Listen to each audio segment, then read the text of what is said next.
How many times have you said to yourself, I'm going to succeed, and yet you keep coming up short? You probably noticed that high achievers with heart do things differently, but you just can't put your finger on it. You're curious about why high achievers accomplish more and have more satisfying relationships. It's because success is the result of your mindset and the consistent actions you take. This show is designed with your success in mind. By revealing these powerful patterns of our dynamic individuals and guest experts, you can model what they do and apply to your future success now.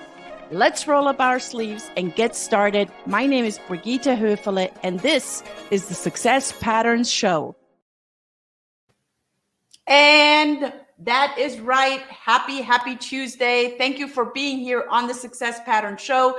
My name is Brigitte Höfele. We are bringing you golden nuggets. Success patterns are more valuable than ideas. Let me explain.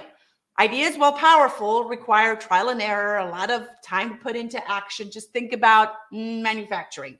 First, you have an idea, then proof of concept, then a working prototype, then small production batches, and finally, full-scale production.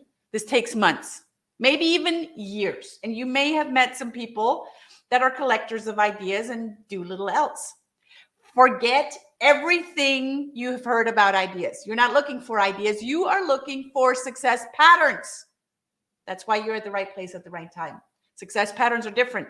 Success patterns are better. Why? Well, success patterns are proven, have a logical sequence of steps to follow, have an action imperative, and deliver consistent results. In today's content-rich program, you're going to learn valuable, important success patterns from our very special guest expert, a crossover artist and celebrity chef. And I cannot wait for you to meet her. She is consistently seeking the inner voice to connect and develop talents about herself and about others. It's all about self-love, which is difficult to achieve, and yet it's an essential element to all successful relationships. She is a celebrity chef. She's a culinary artist. She's an artist all in itself. She's a female entrepreneur. She's a best-selling cookbook author, an accomplished guide for healing through food. And I am so honored to have her on the show. Katie O'Reilly, thank you for being here, Katie. Wow, what an introduction. So happy to be here. Thank you. Katie, an artist, a celebrity chef, cooking all in itself is an art form. But it's not just an art form, as I just, read in your bio. Cooking food can be a healing component. How do you marry art and healing into one through food? Well, without sounding too esoteric, let's kind of break it down. So what it really comes down to is understanding my inner voice and my passion. And it goes back to just really what inspires me from that inner essence of who I am, even like pre-memory, like what really speaks to me. And the things that have spoken to me, I almost have a different language that I speak with food. It's interesting. It speaks to me on a level that makes me want to make it its best. It's a tool for me to show and express my love and my talents. And it makes me feel good, not only about myself and something I've accomplished, but also I am able to offer that to the world. So it also delivers a message of this love that is sometimes difficult to communicate. And it's within following that passion and that inner love that I try to use as my motivation for all living, really. Love it. You said something. I see a book coming in the near future, The Language of Food. What language do different foods speak? Well, okay, it's going to sound silly, but I work anybody can take the highest end ingredients and turn them into something delicious. You can follow a recipe, You can do a lot of things and people can create something delicious. It's not like that for me. What it is for me is I want to take anything that's presented to me and make that shine and become its most beautiful self. This is most easily done with vegetables and things from nature. I try not to overcomplicate things. I try to utilize their own beauty and then highlight them from there. Now, if you're finding a pattern or something about this, I also do the same. I have the same relationship with my own self. I work hard to nurture my own self-love in the same way and bring out my own beautiful qualities, which is something that there's the language that I speak. It's what I say to myself and how I express that to the world. So what I heard you just say is you don't need to have all of these fancy foods and fancy ingredients and even fancy explanation, because that's often what, culinary anything is often portrayed as. But it's what I'm hearing you say is it's coming down to the essentials. And one thing. Well, okay, so just to give a little bit more background from where I'm coming from with this, I have achieved great success in my culinary career. I catered the 50th birthday party of President Barack Obama. I have 87 episodes of a fully edited television show that I created and masterfully designed myself. I have clients that, the list continues. I've achieved my success. I've also gone on television, national television, and competed.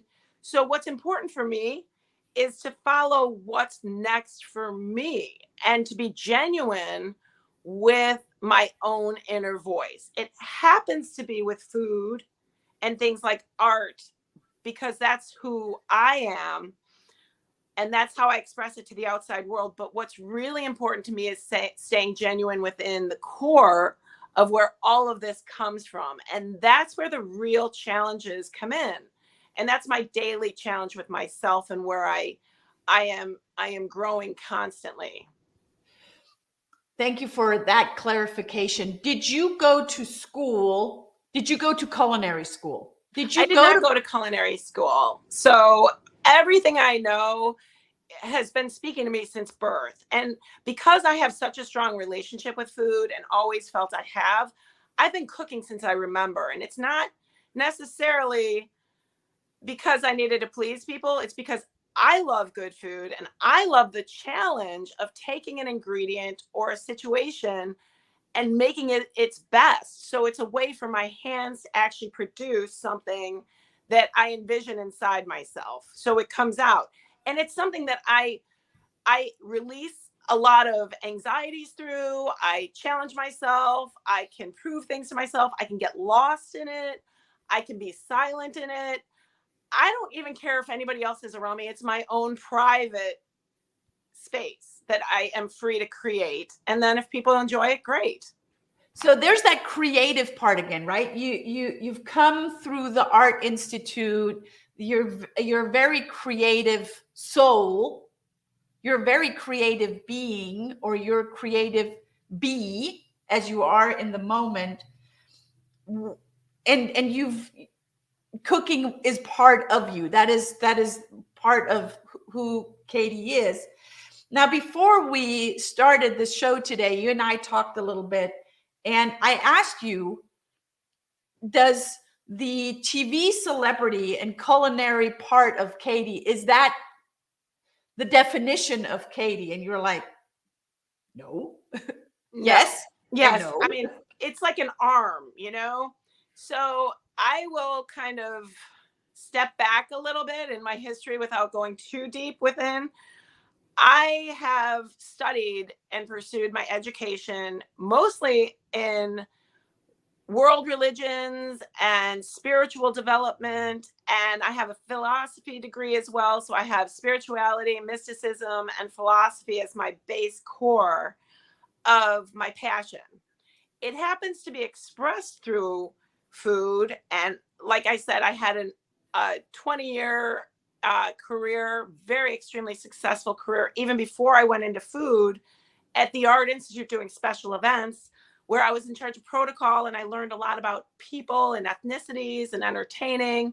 And I became the world-class entertainer and planner. So then when I went into food, I had that element. So all of those outside successes, I've been able to hit my benchmarks with them. But what's most important to me is where I am right now and what's speaking to me now, because one thing I've learned about myself is I always have to practice moving forward and bettering myself.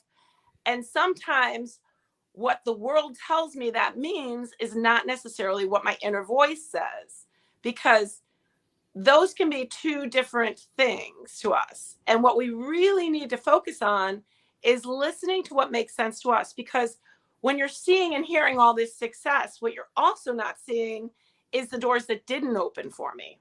And what did I do with those opportunities of maybe not hitting my goal that I thought I needed to make, or maybe not getting that TV commercial or opportunity that I thought was promised, or maybe when I thought that I was doing my television show that I would have more response and I didn't. So what I've learned is that it has to be done in order for me to be fulfilled by something. My motivation has to be genuinely within myself.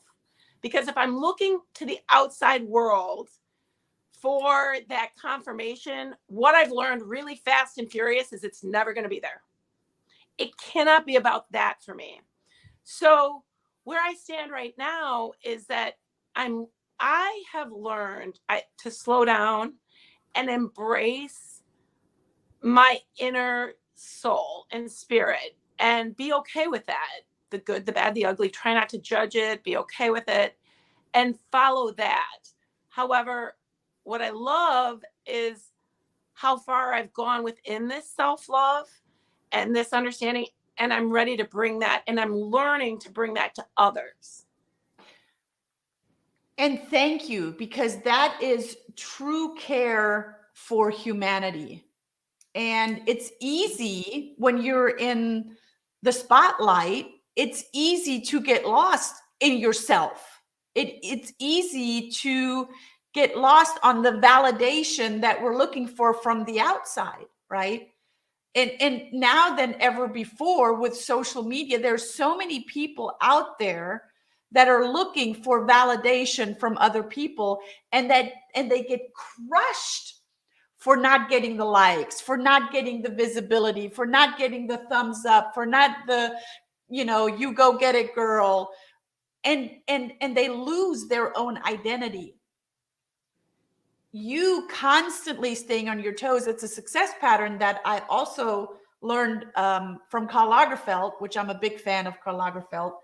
And he came from that mindset of not ever staying complacent. That's why he completely destroyed all of his drawings. Any design that he ever made, he drew it, it was implemented, and then it was destroyed. To not stay in that, I can actually go back to that design because that was actually really good, and we can kind of repurpose that. So not staying complacent. Now I see that pattern very much in you, Katie.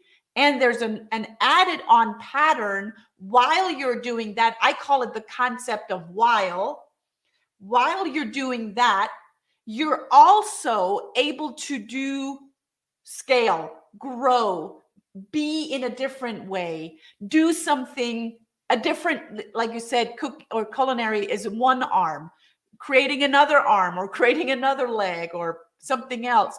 How in the world do you do that?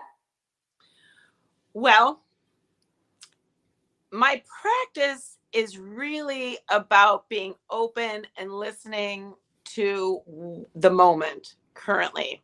So I'm keenly aware of the next steps that I see available around me.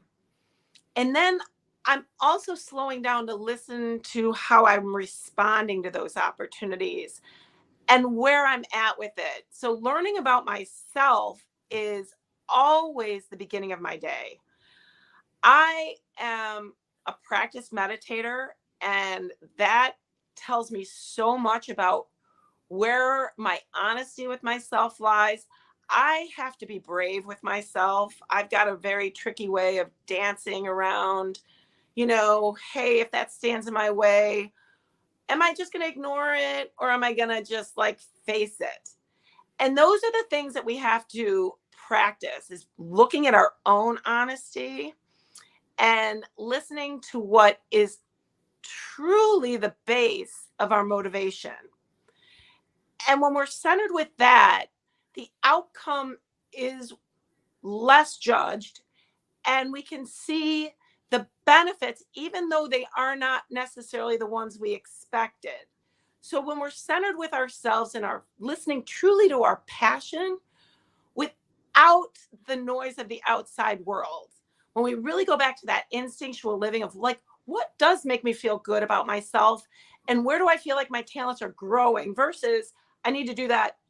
We always have a paycheck and things like that, but honestly, what's preventing you from, what are the blocks that stand in our way of achieving those things and also earning money? Because we all know the world has plenty. So it's not that it's not available. What is it about ourselves that we're not aligning if we're not achieving it? So how do we get to that alignment so that what we are doing speaks the right things to ourselves? Because when we're the most happy, we attract love, we attract the best things, all good energy comes to us. It's like when you go out into the outside world and everybody seems like an enemy and you're the only common denominator. Time to stop and look at yourself. Well, I use the same approach with everything. Like, let's make sure that everything's flowing in the right direction. And if it's not, take the time right there to pause and say, why not? What am I forcing that's not right? It's that silent listening, yet still moving forward, that helps us successfully tier our own development. Now, it's got to be unique to ourselves, and that's where the genuine growth comes in. Katie, that sounds so simple and so easy. Why in the world are not more people doing that? Well, I can probably own up to my own path and tell you that without going into detail, like I said, I have probably faced or been touched by somebody who's faced very closely every single human obstacle possible. So when you think, oh, this girl must have had it easy, well, open that sociology textbook and I've probably had every problem. So what I've learned is that my joy is within. The world's going to be messy either way, and that never changes. So what I've had to learn is that my true power and my true control is really only within. I can't control others. I can't control my environment, and I can't control those outside elements, but I can control how I respond to them. And how I respond to them is really based on how I respond to myself. And if I'm not being loving toward myself, then I need to stop and make sure I can get there. And trust me when I tell you that this concept was so foreign to me the first time I heard it. And I got to go back about 15 years was the last time I really heard somebody say in a room, I love myself. And I thought to myself, whoa, that'll never be me. And yet I did the next right thing. And every time I felt deep fear that wasn't like actually wrong for me, like things that I was like afraid to face in myself, I looked at those things and slowly took steps towards them in spite of that fear. And that is where I find my strength in myself, is doing it anyway. We all have fear. We all have difficulties. We all have obstacles. And those can start daily, by the moment. Sometimes it takes me a long time to recenter myself and to find that inner strength and that vulnerability. But once I do, then I can lock onto that, and then I can proceed to move forward. So it is a conscious, or is it a conscious or subconscious awareness that I have a choice? I'm in control. And people that are fear driven and people that are looking at it, this is not going to work, and here are all of the reasons why it's not going to work. Well, they already have evidence of why it's not going to work, and they've literally created their own reality. You have decided on the flip side, because if it works that way, it also works the other way, that we're looking for evidence of all the things why it should work. What it really comes down to right now is that we have to recognize what our mind is saying to us and what our instincts and our inner voice is actually saying to us, because sometimes they can be very, very far apart. Our mind has a tendency to disguise take things in the outside world and put blockades in our way, or self-sabotage and other tendencies we have, excuses, all these things, these reasons, these outside things that we're seeking. Yet when we kind of separate ourselves and recognize that that's just our mind, and we kind of slow down and listen to what we really want without those exterior things, our voice can sometimes be quite different within. And it's from that space that you begin to find real progress with yourself. At least you can begin to identify your own truth. And if it's fear and it's these things, well, then you can start breaking that down and say, okay, what does that look like for me? It allows you a different playing field that doesn't, when we try to control the outside world with our minds, we get very caught up in unmanageable thinking. We can spin, we can find excuses, we chase our own tails, we create our own problems. Well, clearly, we can't control the outside world. Once we accept that we can't control the outside world, then we own our own responsibility. Own our own responsibility. Well, honestly, I did not think that this conversation with a celebrity chef would go in that direction at all. And I love it. And I'm here for all of it. And I want to go back to that concept of wild, because in your core, you are not identifying as that one celebrity chef or that one artist. You're not putting yourself in that box. Because here's the bottom to this. I have so many clients and so many listeners that are going, I need to do all of these things in my business in order to get to that outcome that they define for themselves. But in order to get there, they need to stop spinning the wheel down here and actually take some steps to get where they desire to go. And then their self-talk, their limiting beliefs are, if I stop spinning the wheel here, money's not going to flow in for me to grow, scale, and get to that well-formed outcome. So you have within you a formula, a pattern, and you already touched on it. And I'd like for you to touch a little bit more on it, how to go from here to there. Well, it starts with a commitment to yourself. And that's what I'm going to just start with. When you look within, when you're quiet by yourself, when you take away all of those excuses and you strip yourself truly down, what is your relationship to yourself?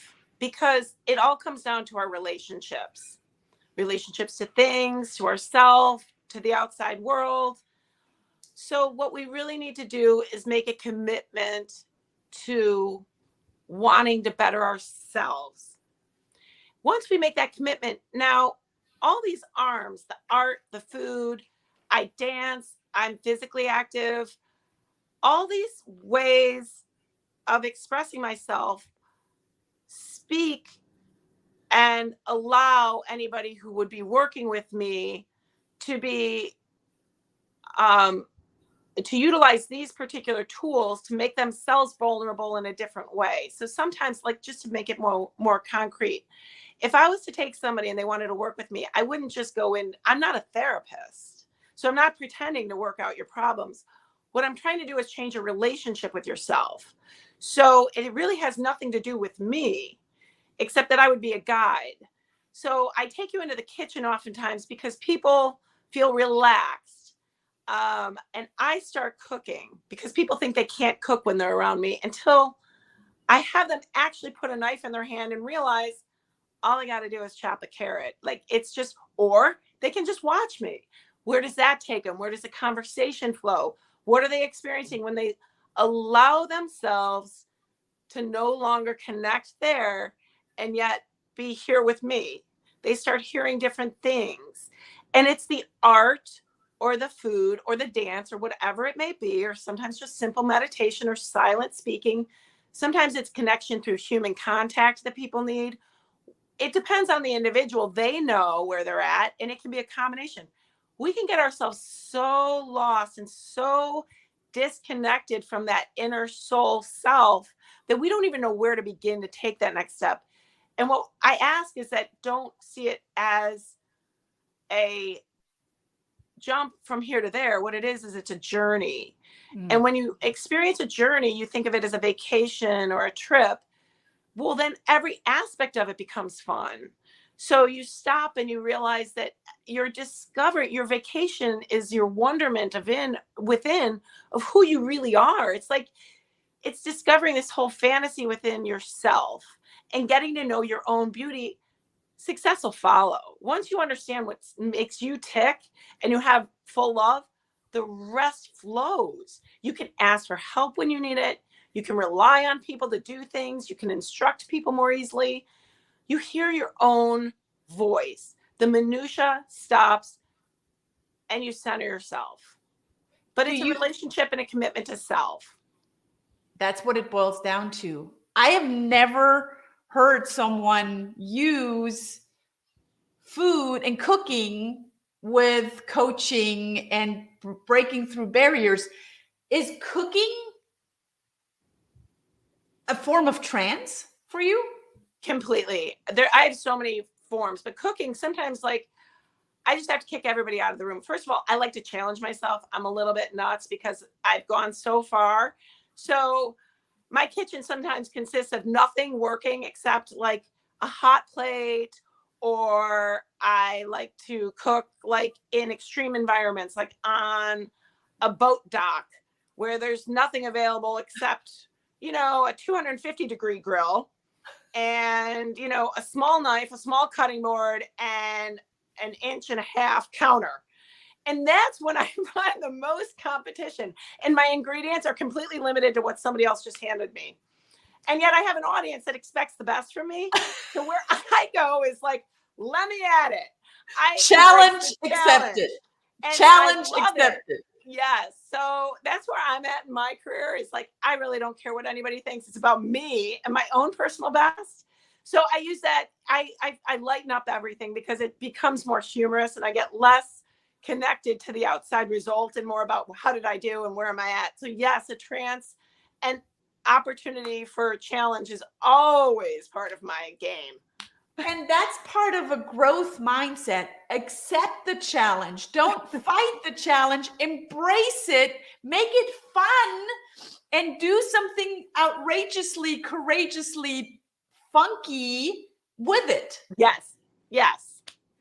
And stop caring about what other people think. That's the most important. Think about only what you think about your own personal best. And that's really what it comes down to. But getting to know that's the challenge sometimes. We are our own best competitors. For sure. For sure. Katie, this has been such an incredible conversation. I could go on and on and on. And I know people that are watching this and listening to us want to get in touch with you. How do they get in touch with you? Well, currently, I'm going to suggest that anybody who You can always go on my website. You can look at my social media. You can watch my television show. You can do all that to research who I've been and what I've done. But if you're really at the point where you want to talk to me directly, probably just email me directly so that we can kind of start that dialogue. And it's really a personal one-on-one. So, once you're ready or you feel like the door is opening or something's speaking to you, you probably want to go directly to me. And my email is best. And it will be me that responds. I do have other people that filter it, but I definitely am the one that is the voice responding. I am the person who works with you and gets to know you. And I tailor everything very individually at this stage for each person where they're at. Yeah. So get with Katie, Katie, at ktofoodcarnival.com. So Katie at ktofoodcarnival.com. Katie, thank you for being here. Thank you for this absolutely beautiful conversation. I wish you all the best, and get with Katie. Thanks, Katie. Thanks so much. Have a great day. Bye. Thank you for tuning in, and you will notice opportunities to apply success patterns daily while eagerly anticipating next week's content-rich success patterns.